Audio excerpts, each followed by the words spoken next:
you would end up. Individual sectors choose చేసుకునే అన్ని branches ఉన్నాయా సార్ మనకి ఇంజనీరింగ్ లో? ఉన్నాయి, చాలా ఉన్నాయా? చాలా ఉన్నాయి. మన ఇండియాలో ఎస్పెషల్లీ మన తెలుగు స్టేట్స్ ని ఉద్దేశిస్తూ మాట్లాడితే does our engineering college systems support them? Engineering college systems doesn't support them.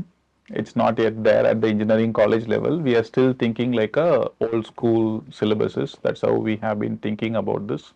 But the foundational subjects anedi is, we are, if you look from 2003 to 2015, people went into too much niche.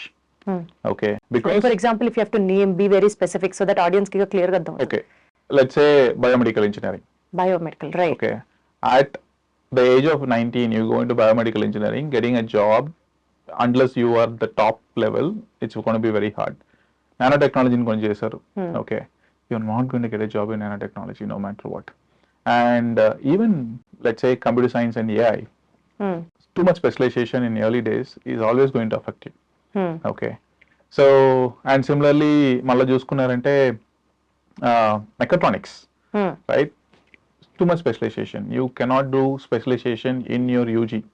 You have to have solid mechanical, and having mechatronics at the UG level would be a problem.